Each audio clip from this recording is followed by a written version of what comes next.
ஆண்டவராகிய இயேசு கிறிஸ்துவின் இனிய நாமத்தில் உங்களை அன்புடன் வாழ்த்துகிறோம். இந்த புனித வெள்ளி சிறப்பு நாளிலே ஒரு புனித வெள்ளி சம்பந்தப்பட்ட ஒரு சிறப்பு செய்தியை உங்களோடு கூட பகிர்ந்து கொள்கிறோம். இந்த நாள் புனித வெள்ளி என்று அழைக்கப்படுகிறது. ஆங்கிலத்தில் குட் ஃப்ரைடே என்று சொல்லுகிறார்கள்.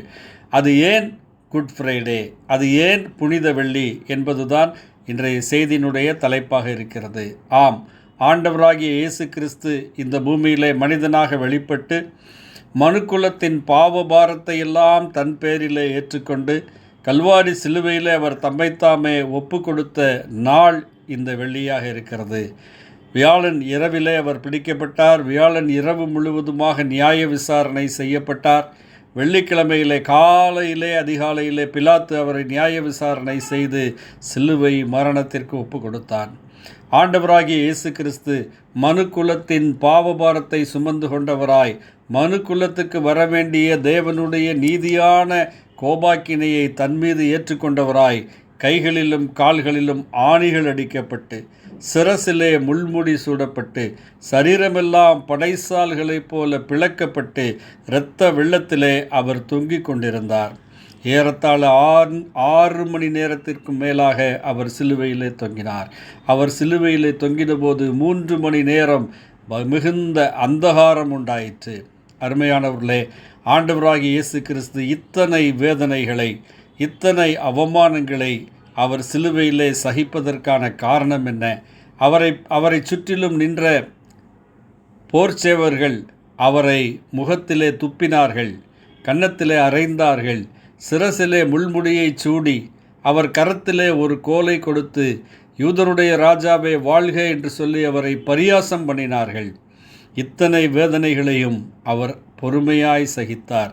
ஏசாயா தீர்க்கதரிசியின் புஸ்தகத்திலே சொல்லப்பட்டிருக்கிறபடி 53ஆம் அதிகாரத்திலே சொல்லப்பட்டிருக்கிறபடி தன்னை மயிர் கத்திரிக்கிறவனுக்கு முன்பாக சத்தமிடாதிருக்கிற ஒரு ஆட்டை போல அவர் அமைதியாக நின்று கொண்டிருந்தார்.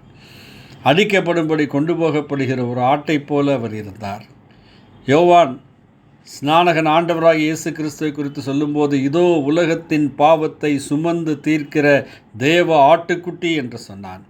இஸ்ரவேல் ஜனங்களுக்கு பாவத்திற்கு பரிகார பலியாக ஒரு ஆட்டுக்குட்டியை அவர்கள் பலி செலுத்துவது வழக்கம். தேவன் அவர்கள் கொடுத்த நியமமாக இருந்தது. ஆம், அதே போல அவர் ஒரு ஆட்டுக்குட்டியைப் போல தம்மைத்தாமே சர்வ லோகத்தின் பாவங்களுக்கும் பலியாக ஒப்பு கொடுத்தார். அந்த நாளை நினைவு கூறுவதுதான் இது குட் ஃப்ரைடேயாக இருக்கிறது.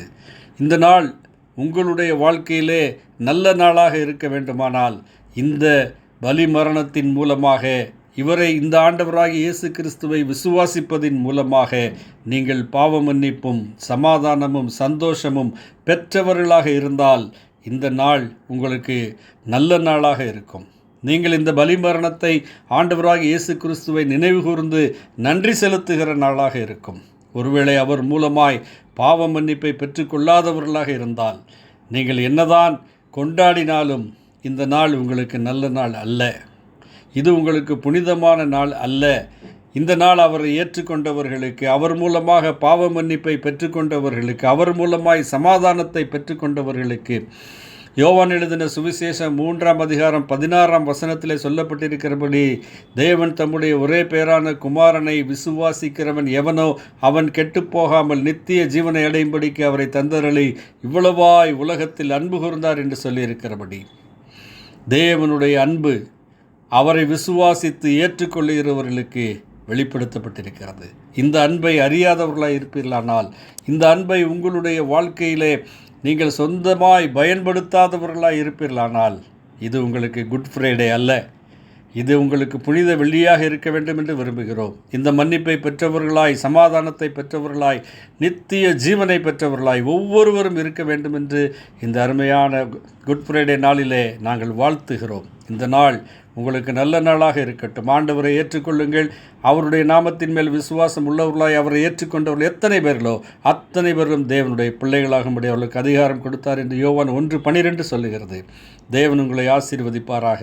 ஆமேன். நன்றி.